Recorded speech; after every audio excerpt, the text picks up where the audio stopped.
నమస్తే, మీరు చూస్తున్నవి మీ ఈటీవీ4U కార్యక్రమాలు. భద్రాద్రి కొత్తగూడెం జిల్లా కొత్తగూడెం పరిసర ప్రాంతాల్లో జరిగిన వార్తా విశేషాలు ఇప్పుడు చూద్దాం. ఎన్నికలలో కార్మికులు తీర్పు ఇచ్చారు, కానీ సింగరేణి యాజమాన్యం రాజకీయాలకే పరిమితమైతూ గెలిచిన కార్మిక సంఘాలను పక్కన పెట్టి రాజకీయ జోక్యాన్ని పెంచుతా ఉంది. దీన్ని వెంటనే విడనాడాలని మేము ఏఐటీసీగా డిమాండ్ చేస్తున్నాం. అట్టనే గెలిచిన గుర్తింపు సంఘం ప్రాతినిధ్య సంఘాలకి వెంటనే ఆ పత్రాలు ఇవ్వాలని చెప్పేసి మేము కోరుతా ఉన్నాం.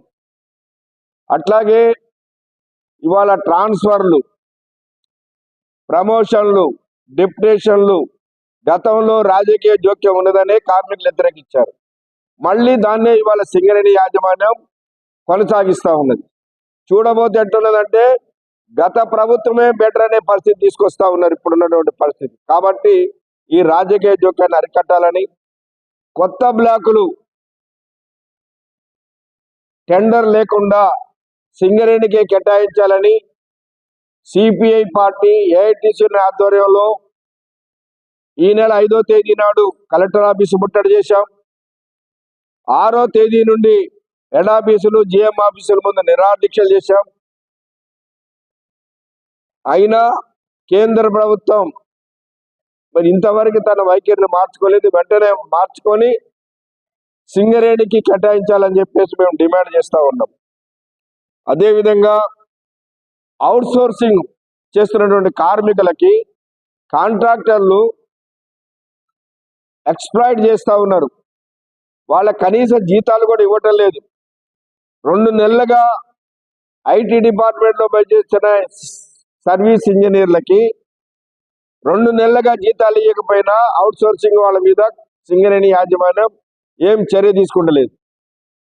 ఈ కన్వెన్స్ డ్రైవర్స్ యొక్క జీతాల నుంచి వాళ్ళ ఓనర్లు 2 సంవత్సరాలుగా 12% సిఎంపిఎఫ్ కార్మికుడిది, 12% వాళ్ళు పే చేయాల్సినటువంటిది కూడా మొత్తం కార్మికుడి జీతం నుంచే కట్ చేసి ఈ రోజు వరకు వాళ్ళు సిఎంపిఎఫ్ ఆఫీసులో జమ చేయకపోయినా వాళ్ళ టెండర్ రద్దు చేయాల్సింది పోయి ఇవాళ ఏదో ఒక మంత్రి చెప్తుండని వాళ్ళకి ఆ డబ్బులు ఇప్పియాలని ప్రయత్నం చేస్తూ ఉంది. దుర్మార్గమైన చర్య. అట్లాగే ఏదైతే ఇవాళ లాభాల వాటా ఉందో జూలై నెల అయిపోవస్తున్నా కూడా ఇంతవరకు ప్రకటిస్తలేరు. వెంటనే లాభాల ఎంత వచ్చిందో ప్రకటిస్తే మేము ముఖ్యమంత్రితో మాట్లాడతాం. 35% ఇవ్వాలని అడుగుతాం. వెంటనే కార్మికులకు వచ్చే విధంగా చేస్తాం. కాబట్టి సింగరేణి యాజమాన్యం వెంటనే లాభాల ఎంత వచ్చినాయో ప్రకటించాలని మేము డిమాండ్ చేస్తాం.